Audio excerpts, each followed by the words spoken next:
Bienvenidos a la Lección Divina. Hoy es un día muy especial en el calendario litúrgico de la Iglesia. Celebramos la fiesta de San Marcos Evangelista, el 25 de abril, en pleno corazón del tiempo pascual. Y esa coincidencia no es casual. La Iglesia nos invita a contemplar hoy la figura de Marcos, precisamente bañada por la luz del resucitado. Porque Marcos no es solo un escritor del siglo I. Marcos es un testigo, un hombre que conoció a Jesús a través de Pedro, que vaciló, que falló, que se recuperó y que escribió el evangelio más breve, más vigoroso, más urgente de los 4. Como si cada página gritara: esto es verdad, el Señor ha resucitado, ve y anúncialo. Comencemos. Ven, Espíritu Santo, llena los corazones de tus fieles y enciende en ellos la llama de tu amor. Envía, Señor, tu Espíritu y nos darás una nueva vida. Oh Dios, que has iluminado los corazones de tus fieles con la luz de tu Espíritu, haz que seamos dóciles a sus inspiraciones, para gustar siempre del bien y gozar de sus consuelos. Por Jesucristo nuestro Señor. Amén. La primera lectura de este día está tomada de la primera carta de San Pedro, capítulo 5, versículos del 5 al 14. Revístanse todos de humildad unos con otros, porque Dios resiste a los soberbios, pero da su gracia a los humildes. Humíllense, pues, bajo la poderosa mano de Dios, para que Él los exalte a su tiempo. Descarguen en Él todas sus preocupaciones, porque Él cuida de ustedes. Sean sobrios y velen. Su adversario, el diablo, como león rugiente ronda buscando a quien devorar. Resístanle firmes en la fe, sabiendo que sus hermanos en el mundo están pasando los mismos sufrimientos. Y el Dios de toda gracia, que les ha llamado a su gloria eterna en Cristo, después de un breve padecer, les restablecerá, afianzará, robustecerá y consolidará. A Él el poder por los siglos de los siglos. Amén. Les escribo brevemente por mano de Silvano, a quien tengo por hermano fiel, exhortándolos y atestiguando que esta es la verdadera gracia de Dios. Manténgase firmes en ella. Les saluda la comunidad que está en Babilonia, elegida como ustedes, y Marcos, mi hijo. Salúdense mutuamente con el beso de la caridad. La paz a todos los que están en Cristo.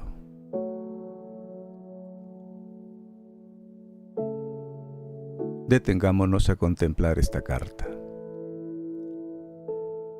La primera carta de Pedro fue escrita, según la tradición y la mayor parte de los exegetas, probablemente entre los años 60 y 65 después de Cristo, aunque algunos autores sugieren una fecha posterior a la muerte de Pedro, redactada por un discípulo en su nombre, lo que en la antigüedad era una práctica literaria completamente aceptada y honesta, llamada pseudoepigrafía. Sin embargo, la tradición católica, respaldada por el magisterio, sostiene la autoría petrina como históricamente fundada. ¿Desde dónde escribe Pedro? El texto mismo nos da una pista misteriosa. Dice que saluda la comunidad que está en Babilonia. ¿Es la Babilonia de Mesopotamia? No. En el lenguaje profético y apocalíptico del primer siglo, Babilonia es el nombre clave para Roma. Así lo entienden casi unánimemente los exegetas. El Apocalipsis de Juan usa el mismo código. Roma, capital del imperio que perseguía a los cristianos, se llamaba enclave Babilonia, la gran ciudad que aplastó a Israel y llevó a su pueblo al exilio. Pedro, por lo tanto, escribe desde Roma, el corazón del imperio, para animar a las comunidades dispersas por Asia Menor que vivían bajo la presión de la persecución. Y aquí aparece la primera frase que hoy es central para la fiesta. Les saluda Marcos, mi hijo. ¿Quién es Marcos? El texto no lo nombra sin más. Es Juan Marcos, a quien los Hechos de los Apóstoles mencionan repetidamente. Era hijo de María de Jerusalén, en cuya casa se reunía la comunidad primitiva. Era primo de Bernabé y acompañó a Pablo y a Bernabé en el primer viaje misionero, hasta que, en un momento determinado, abandonó la misión y regresó a Jerusalén. Ese abandono fue tan grave que Pablo se negó a llevarlo en el segundo viaje, lo que produjo una ruptura dolorosa entre Pablo y Bernabé. Y sin embargo, aquí está Marcos, al lado de Pedro, en Roma, siendo llamado por el apóstol con la palabra más tierna que un maestro puede usar en el mundo semita: mi hijo. No hijo biológico, sino hijo espiritual, discípulo amado, colaborador fiel. Se puede considerar el abandono de la misión como una caída. Marcos, por lo tanto, cayó en este sentido, pero maduró y se restauró. El mismo Pablo, años después, escribirá desde la prisión: trae a Marcos contigo, porque me es útil para el ministerio. El mismo Pablo, que no lo quería llevar en el viaje, ahora lo pide desde la cárcel. Esto es la gracia pascual. Nadie está definitivamente descartado. La resurrección de Cristo es también la resurrección de nuestras caídas, de nuestros fracasos, de nuestras cobardías. La carta nos regala una serie de imágenes muy poderosas. Revístanse de humildad. El verbo griego original es rarísimo y muy preciso. Se refería a la acción de atarse delante del pecho un mandil de esclavo. Es casi con seguridad una alusión directa a la última cena, cuando Jesús se ató un mandil y lavó los pies de sus discípulos. Pedro, que vivió ese momento, lo recuerda. La humildad no es debilidad, es la forma que adoptó el Hijo de Dios. El diablo como león rugiente. El libro de Job nos habla ya del adversario que ronda la tierra. Aquí Pedro usa una imagen contundente. El diablo no es una abstracción filosófica. Es una presencia real, hostil y agresiva. Pero hay una palabra que cambia todo: rugiente. El león que ruge ya está mostrando su desesperación. El Señor resucitado ya lo ha vencido. El rugido es ruido de derrota.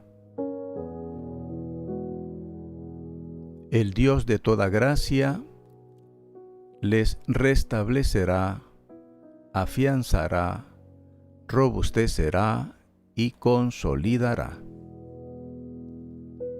En griego son 4 verbos breves, como 4 golpes, como 4 martillazos. Les completará, reparará lo roto, los hará estables como una columna, les llenará de fuerza, les pondrá sobre un fundamento sólido. Es una promesa plenamente pascual. El resucitado reconstruye lo que estaba destruido. Y el mensaje principal. Pedro escribe a personas que sufren, que tienen miedo, que se sienten débiles, y les dice: la gracia de Dios es real, la victoria de Cristo es real. Resistan, humíllense, confíen. El padecer es breve. Palabra extraordinaria si se tiene en cuenta que algunos de los destinatarios podían estar frente al martirio. Pero la gloria es eterna. Marcos mismo es prueba de ello. Quien cayó fue levantado.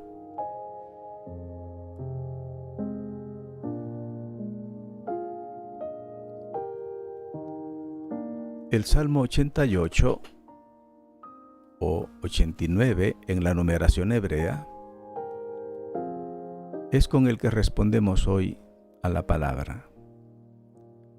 Y es uno de los más vastos y complejos de todo el Salterio. Es un himno de las misericordias de Dios. La palabra hebrea Gesed, ese amor fiel, inquebrantable que Dios tiene con su pueblo y con su ungido. En su contexto original, el salmo fue compuesto probablemente después del exilio babilónico, cuando la promesa hecha a David parecía haberse roto. El rey había desaparecido, el templo estaba en ruinas, el pueblo estaba disperso, y sin embargo el salmista no deja de cantar: cantaré eternamente tus misericordias. La Iglesia, en la fiesta de San Marcos, pone este salmo en labios de todos los creyentes, porque Marcos es precisamente un testigo de que las misericordias de Dios son eternas. Dios no abandonó a Marcos cuando falló. Dios no abandona a su iglesia cuando parece débil. Las misericordias del Señor son la razón por la que seguimos cantando, seguimos anunciando, seguimos creyendo. Y en tiempo pascual, este canto tiene una resonancia aún más profunda. La resurrección de Cristo es la misericordia suprema de Dios. Es el sí definitivo de Dios a la vida sobre la muerte, a la gracia sobre el pecado, al amor sobre el abandono. Cantaré eternamente tus misericordias, Señor. Ese es nuestro canto de hoy. Ese es el canto de Marcos, el canto de Pedro, el canto de la iglesia peregrina. Escuchemos ahora el Santo Evangelio tomado de San Marcos 16, versículos del 15 al 20.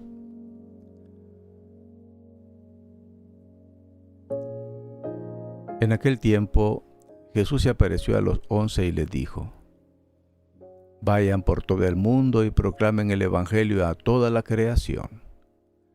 El que crea y se bautice se salvará. El que no crea se condenará. A los que crean les acompañarán estos signos. En mi nombre echarán demonios, hablarán lenguas nuevas, agarrarán serpientes en sus manos, y aunque beban veneno no les hará daño. Impondrán las manos sobre los enfermos y se pondrán bien. Después de hablarles, el Señor Jesús fue elevado al cielo y se sentó a la derecha de Dios. Ellos salieron a predicar por todas partes, y el Señor actuaba con ellos y confirmaba la palabra con los signos que la acompañaban.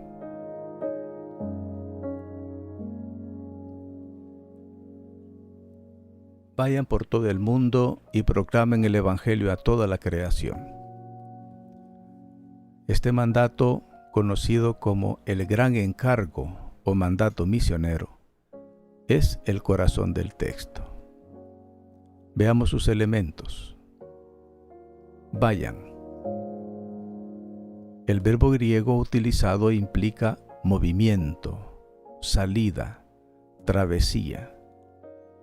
El cristiano no puede estar estático. La fe recibida impulsa a salir, no es opcional. Por todo el mundo. El horizonte no es la aldea, ni el barrio, ni la colonia, ni el país. Es el mundo entero, a toda la creación. Palabra fascinante. No dice a todos los hombres, sino a toda la creación. Algunos padres de la Iglesia vieron aquí una dimensión cósmica del Evangelio. La buena nueva transforma no solamente las almas, sino el tejido mismo de la realidad. El que crea y se bautice. Fe y bautismo van juntos. La fe sin el sacramento queda incompleta. El sacramento sin la fe es vacío. La Iglesia ha visto aquí el fundamento de su praxis sacramental y misionera.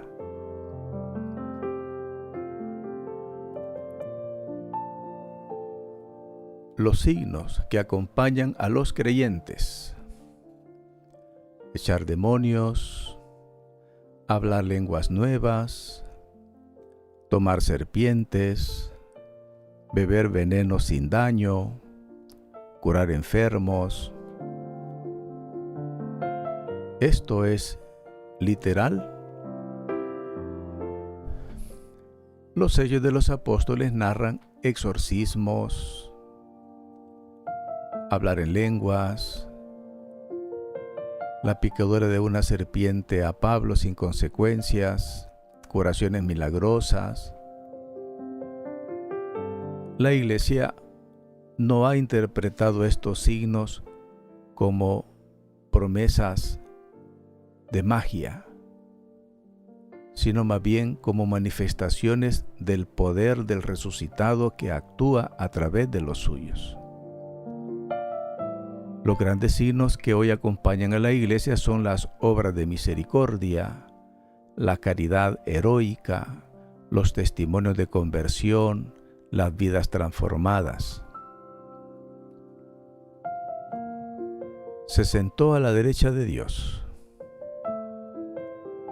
Lenguaje del Salmo 110, el salmo más citado en el Nuevo Testamento. Sentarse a la derecha del Padre es reinar con autoridad, es tener el gobierno del cosmos. Jesús no desaparece, toma las riendas de la historia desde la gloria. El Señor actuaba con ellos. Esta última frase es teológicamente extraordinaria. No dice habían actuado en pasado, dice actuaba, presente continuo.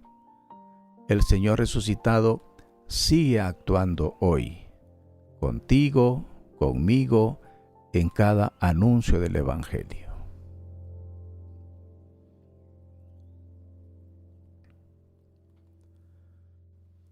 Hemos escuchado la palabra, ahora la dejamos bajar del oído al corazón.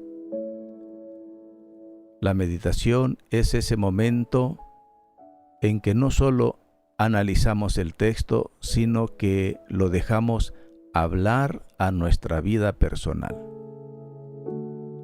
Hoy, en esta fiesta de San Marcos en tiempo pascual, la palabra nos entrega 4 mensajes que quiero compartir contigo. Primero, la Pascua cambia a las personas. Como dijimos al principio, Marcos falló. Abandonó la misión. Pablo no quería llevarlo de nuevo. Humanamente era un caso cerrado. Y sin embargo, la resurrección de Cristo lo alcanzó. Pedro lo tomó bajo su ala, lo llamó mi hijo. Y Marcos escribió el evangelio más urgente y vigoroso que tenemos. ¿Qué nos dice esto a nosotros? Que la Pascua no es solo un acontecimiento histórico del año 30 de nuestra era. La Pascua es un acontecimiento que sigue ocurriendo, ocurre en el corazón de quien permite que el resucitado entre. San Agustín en sus Confesiones escribió esta frase que resuena a través de los siglos. Nos hiciste, Señor, para ti, y nuestro corazón está inquieto hasta que descanse en ti. Marcos fue un corazón inquieto que encontró descanso en el servicio a Cristo. ¿Y tú? ¿Y yo? ¿En qué he fracasado y aún no me he dejado levantar por el Señor? La Pascua de Cristo es siempre una invitación. No hay caída tan grave que la gracia de Dios no pueda superar. Segundo mensaje, el Evangelio es para toda la creación. Jesús dice, proclamen el Evangelio a toda la creación. Marcos comprendió esto. Su Evangelio es el Evangelio de la acción, de la urgencia, del movimiento. Y la palabra más repetida en su texto es enseguida, inmediatamente. Enseguida se fue, enseguida lo curó, enseguida salió. Marcos tiene prisa de anunciar, porque la buena nueva no puede esperar. ¿Y tú? ¿Y yo? ¿Tengo esa urgencia en mi corazón por compartir la fe? ¿O he domesticado el Evangelio hasta convertirlo en algo tranquilo, privado, cómodo, inofensivo?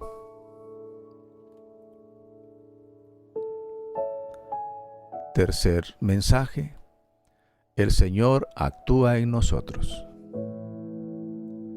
El Señor actuaba con ellos y confirmaba la palabra con los signos que la acompañaban. Aquí hay una promesa que muchas veces olvidamos. No estamos solos en la misión. El gran teólogo de la misión, el dominico Jacques Dupuy, escribió que la misión cristiana no es llevar a Dios a donde no está, sino descubrir cómo Dios ha estado actuando antes de nuestra llegada y unirse a su obra. Cristo resucitado va adelante, nosotros seguimos. San Juan Crisóstomo, predicando sobre este texto en el siglo IV, decía: el Señor continúa obrando a través de sus ministros. El que piensa que la ascensión significó ausencia, no ha comprendido la Pascua. La ascensión fue el inicio de la presencia universal de Cristo. Esto nos libera del peso aplastante de sentir que todo depende de nosotros. No es así. El Espíritu Santo es el verdadero protagonista de la evangelización. Nuestra parte es disponibilidad, fidelidad y amor. Cuarto mensaje: la humildad como fundamento del testimonio.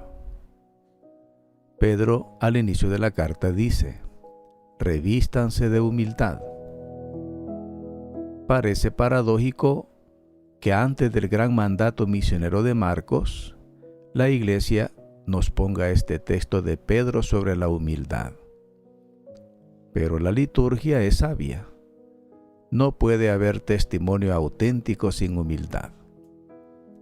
El evangelizador soberbio se anuncia a sí mismo. El evangelizador humilde anuncia a Cristo. San Francisco de Asís, que no es padre de la Iglesia en sentido estricto, pero sí un maestro espiritual de primera categoría, dijo a sus frailes: prediquen el Evangelio en todo momento. Si es necesario, usen también palabras. El testimonio de vida, la humildad concreta, la coherencia entre lo que se dice y lo que se vive, eso es lo que el mundo necesita ver. Marcos aprendió la humildad en la escuela de sus propios fracasos. Y esa humildad fue lo que hizo de él un evangelizador creíble.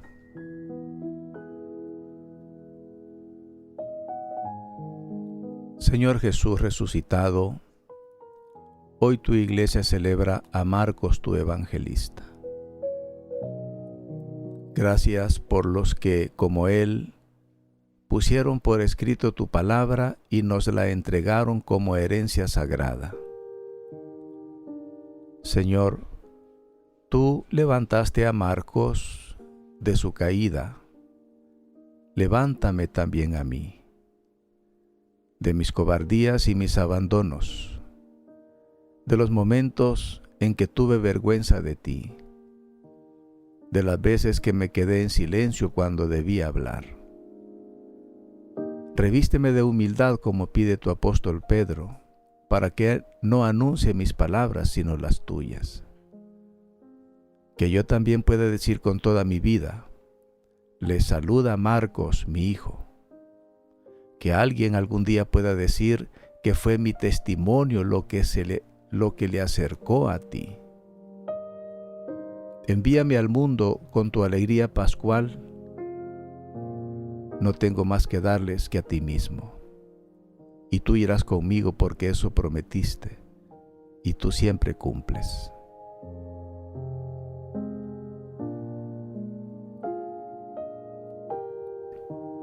Llegamos al momento más profundo de nuestra lección divina, la contemplación. Esta no se explica, se vive. En este instante en que dejamos de hacer, de analizar, de hablar, y simplemente permanecemos delante de Dios, en su presencia, dejando que su luz nos penetre sin resistencia. Te invito ahora a un momento de silencio interior y deja que las palabras de hoy resuenen en lo profundo de ti.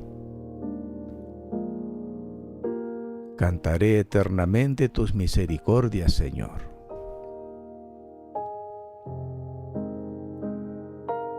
Descarguen en Él todas sus preocupaciones, porque Él cuida de ustedes.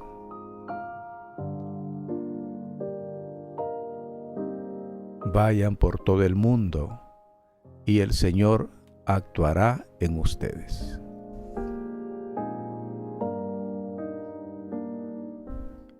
Deja que Cristo resucitado te mire. No tienes que decir nada, no tienes que hacer nada, solo permitirle que te ame. Él te dice hoy lo que le dijo a Marcos de manera implícita a través de Pedro. Eres mi hijo, eres mi hija. Te necesito en mi misión.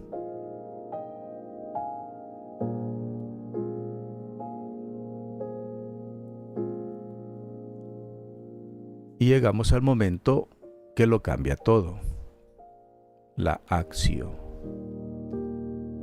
Porque la lección divina no termina cuando apagamos el audio.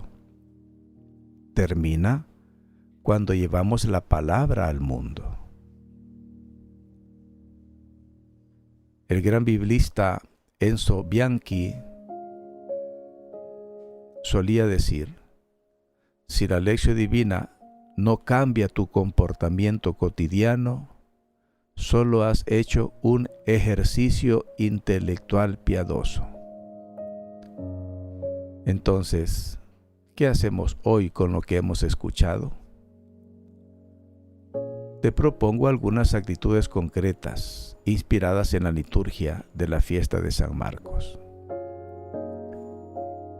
Primero, escribe tu evangelio de hoy. Marcos escribió el evangelio más urgente de la iglesia. Tú no escribirás un libro, pero sí puedes escribir en una libreta o en tu teléfono algo concreto que Dios te ha pedido hoy a través de esta palabra. No lo dejes pasar, ponlo por escrito. Segundo, anuncia con tu vida. Hoy, en algún momento de tu día, en el trabajo, en tu familia, con un amigo, di algo que huela a evangelio. No tienes que decirle una homilía, más bien una frase de ánimo, un gesto de perdón, una escucha paciente, un simple "yo creo en ti" dicho con amor. Los signos que acompañan al creyente son hoy esos. Tercero, recuerda a alguien que cayó. Hoy es el día de Marcos, el del fracaso redimido. ¿Hay alguien en tu vida que esté caído? ¿Un familiar que se alejó de la fe? ¿Un amigo que metió la pata y cree que ya no tiene remedio? Reza por esa persona. Y si puedes, da un pequeño paso hacia ella. Un mensaje, una llamada, un gesto de misericordia. Sé para esa persona lo que Pedro fue para Marcos. Cuarto, ofrece tus preocupaciones. Pedro nos dice: descarguen en él todas sus preocupaciones. Hoy haz ese acto de confianza.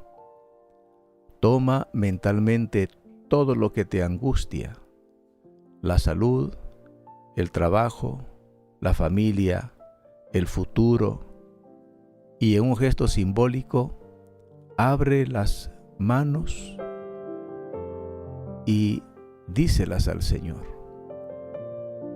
No para no hacer nada, sino para hacer todo desde la confianza, no desde el miedo. Y quinto, di una vez aleluya en voz alta. Estamos en tiempo pascual. El Cristo resucitado ha vencido.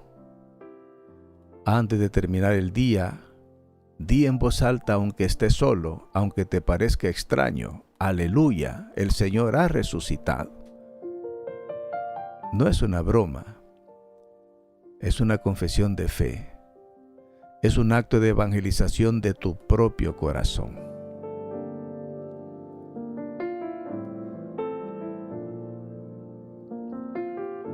Hemos rezado juntos la lección divina este día sábado, fiesta de San Marcos. Hemos escuchado a Pedro decirnos que Dios cuida de nosotros, que su gracia es real, que las misericordias del Señor son eternas.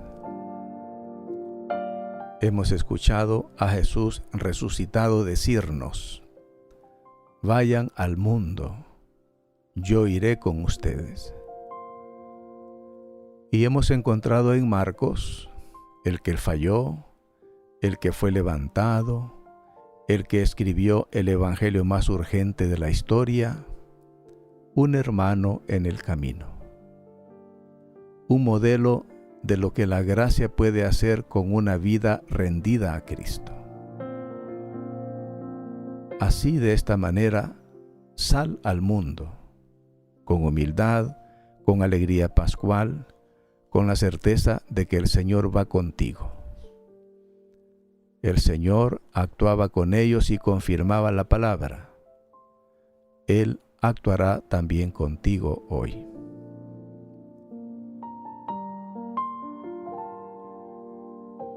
Si esta lección divina ha tocado tu corazón, compártelo con alguien hoy, con un familiar, un amigo, alguien que necesite escuchar esta palabra. Ese gesto de compartir ya es evangelización. Ya eres Marcos para alguien. ¿Qué es lo que más te ha inspirado hoy para ser mejor cristiano? ¿Qué palabra, qué imagen, qué frase se te quedó grabada? Compártenos tus impresiones. Somos una comunidad que reza junta y que crece junta. Que San Marcos Evangelista interceda por ti. Que la alegría del resucitado llene tu día. Y que cuando llegue la noche, puedas decir con el salmista: cantaré eternamente tus misericordias, Señor. Hasta mañana, si Dios lo permite.